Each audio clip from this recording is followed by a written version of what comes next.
আসসালামু আলাইকুম প্রিয় দর্শক, আমি ফুটবলার সাকিব। সামনে আমাদের পবিত্র ঈদুল আজহা। কোরবানি শুধু পশু জবাইয়ের নাম নয়, এর মধ্যে আছে ত্যাগ, ভালোবাসা আর আল্লাহর সৃষ্টি অর্জনের শিক্ষা। তাই আজ আমি চলে এসেছি ভোলা জেলা চরপেশন উপজেলা শশীভূষণ থানার অত্যন্ত সম্মানিত মেধাবী আলেম মাওলানা নুরে আলম নুরানী হুজুরের কাছে। তার কিছু কথা শুনলে সত্যিই মন শান্ত হয়ে যায়। আজ আমরা জানবো কোরবানি নিয়ে কিছু গুরুত্বপূর্ণ বিষয়, যেগুলো আমাদের অনেকেরই জানা দরকার। চলুন কথা বলি হুজুরের সঙ্গে। প্রথমে অসংখ্য ধন্যবাদ জানাতে চাই হুজুরকে। হুজুর অনেক ব্যস্ততা থাকার পরও আমাকে সময় দিয়েছে। তিনি যখন জানতে পারছে যে আমি তার বাসায় গিয়েছি, তিনি খুব দ্রুত চলে আসলো। এটা আমার কাছে খুবই ভালো লাগছে। অসংখ্য ধন্যবাদ হুজুর। সত্যি বলতে হুজুর এত ভালো মনের একজন মানুষ, এত সাদা মনের একজন মানুষ, এত আন্তরিক, এটা হুজুরের সাথে না মিশলে কখনো বোঝা যাবে না। সত্যি আমি হুজুরের সাথে আজকে মিশে অনেক কিছু জানতে পারলাম। হুজুর সত্যি একটা অসাধারণ মানুষ। আসসালামু আলাইকুম হুজুর। ওয়ালাইকুম আসসালাম রাহমাতুল্লাহ। আমাদের ভিডিওতে আপনাকে স্বাগতম। ধন্যবাদ। কোরবানির প্রকৃত অর্থ কি? কেন মুসলমানরা কোরবানি দেয়? কোরবানির প্রকৃত অর্থ হলো আল্লাহ তাআলার নৈকট্য অর্জন করা। আর মুসলমানরা কোরবানি করে এই জন্যই যে কোরবানির আরেক শাব্দিক অর্থ হলো ত্যাগ করা। ত্যাগের মাধ্যমে যেরকম মানুষের যে কোনো লক্ষ্য বস্তু অর্জিত হয়, ঠিক মানুষ যখন অর্থ ত্যাগ করে, সময় ত্যাগ করে, একটা লালিত পালিত পশুকে, কষ্টার্জিত অর্থকে আল্লাহর রাস্তায় কোরবানির মাধ্যমে ত্যাগ করে, তখন এই মানুষটা তার লক্ষ্যবস্তু যে আল্লাহ তাআলা, পরকাল, জান্নাত, এটা তার কোরবানির মাধ্যমে অর্জন হয়। এই জন্য মানুষ কোরবানি করে এবং এই জন্যই কোরবানকে কোরবান বলা হয়। কোরবানি কার উপর ওয়াজিব? জি, ধন্যবাদ আপনাকে প্রশ্ন করার জন্য। কোরবানি হলো প্রত্যেক সুস্থ মস্তিষ্ক বালেগ নারী এবং পুরুষের উপরে ওয়াজিব, যার কোরবানির দিন অর্থাৎ জিলহজ মাসের 10, 11, 12 এই 3 দিন যে ব্যক্তির মালিকে নিসাব হয়, অর্থাৎ 52.5 তোলা রূপা বা 52.5 তোলা রূপা পরিমাণ টাকা যার কাছে 3 দিন থাকবে, সে ব্যক্তি কোরবানি করতে হবে, তার উপরেই কোরবানি ওয়াজিব। আসলে শুধু পশু জবাই করাই কোরবানি না, বা এটাই উদ্দেশ্য না, কারণ পশু তো এমনি এমনি কোটি কোটি পশু জবাই হয়। তো এই জবাইয়ের দ্বারাই তো কোরবানির লক্ষ্যবস্তু অর্জিত হয় না। মূলত কোরবানির যে লক্ষ্য উদ্দেশ্য আল্লাহর সন্তুষ্টি অর্জন করা, এবং কোরবানির পশু কোরবানির পরে যে রক্তটা বের হয়, অর্থ ত্যাগ হয়, এই ত্যাগের মাধ্যমে, এটা দানের মাধ্যমে যে অন্যের উপকার হয়, এই অন্যের উপকার করা এবং এটা ত্যাগের মাধ্যমে আল্লাহর সন্তুষ্টি অর্জন করাই মূল লক্ষ্য উদ্দেশ্য। আসলে গরু কোরবানি করাই উদ্দেশ্য নয়।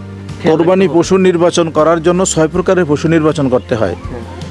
উট, গরু, মহিষ, ছাগল, ভেড়া, দুম্বা, এই 6 প্রকারের পশু নির্বাচন করতে হয়। শরীয়ত সম্মত এই 6 প্রকারের পশু দ্বারা কোরবান করতে হয়, এবং এই 6 প্রকারের পশু হৃষ্টপুষ্ট বলিষ্ঠ হওয়া লাগে, সুদর্শন হওয়া লাগে।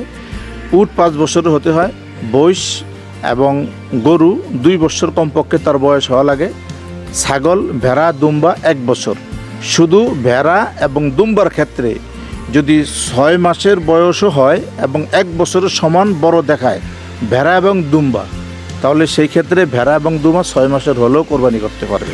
এই 6 প্রকারের পশু যে বললাম, এই 6 প্রকারের পশুর ভিতরে যেগুলোর বয়স কম, যে বয়সের সীমারেখা বলেছি, এর থেকে কম হলেও যাবে না।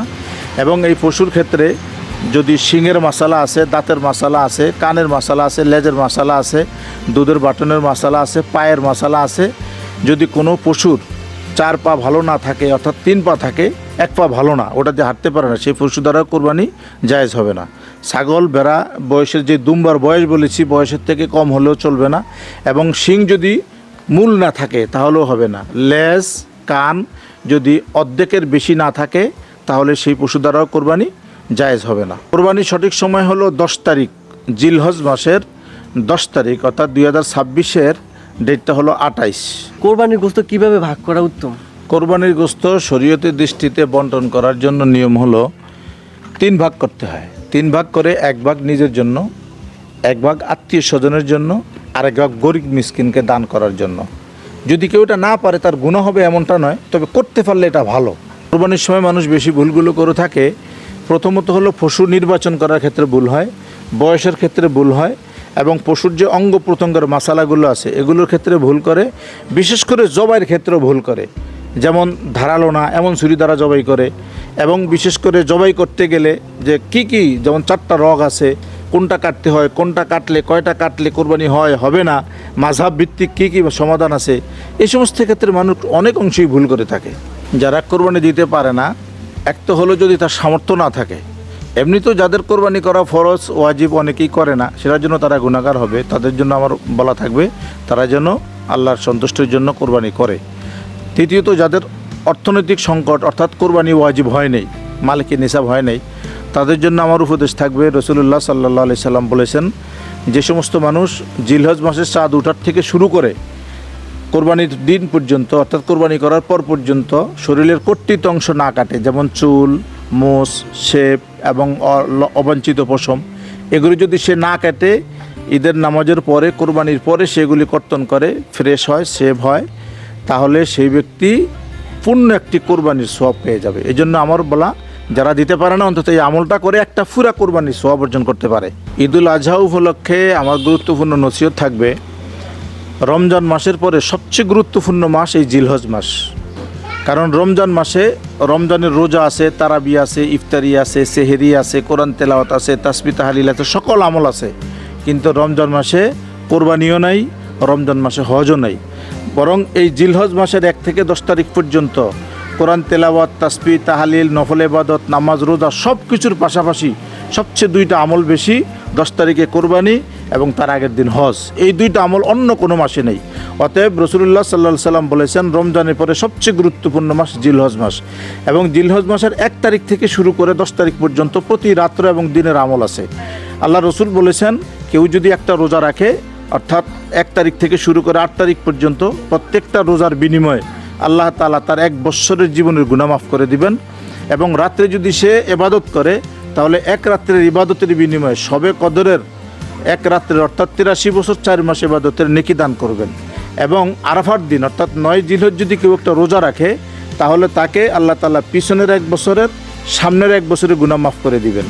ইভেন এইটুকু শেষ নয়, এই 2 বছরের গুনাহ মাফ করার পরেও ওই রাত্রে সে ইবাদত করলে পুরা তাকে আল্লাহ তাআলা 1000 দিনের ইবাদতের নেকি আল্লাহ তাআলা তাকে দান করবেন। অতএব আমার বলা থাকবে, জিলহজ মাসের এই আমলগুলো আমাদের সকলের করার জন্য আল্লাহ যেন তৌফিক দান করেন। দর্শক, হুজুরের কাছ থেকে এখন আরবি একটা কবিতা শোনার চেষ্টা করব। হুজুর, আমাদের একটা সুন্দর আরবি কবিতা শোনান। তালাআল বাদরু আলাইনা মিন সানিয়াতিল ওয়াদা ওয়াজাবা শুকরু আলাইনা মাদা লিল্লাহি দা। মাশাআল্লাহ, আলহামদুলিল্লাহ। হুজুরের কাছ থেকে আমরা অনেক গুরুত্বপূর্ণ কথা জানলাম। আশা করি আপনারাও উপকারিত হয়েছেন। ভিডিওটি ভালো লাগলে শেয়ার করবেন, যাতে আরও মানুষ কোরবানি সম্পর্কে সঠিক তথ্য জানতে পারে। আমি ফুটবলার সাকিব, আবার দেখা হবে নতুন কোনো ভিডিওতে।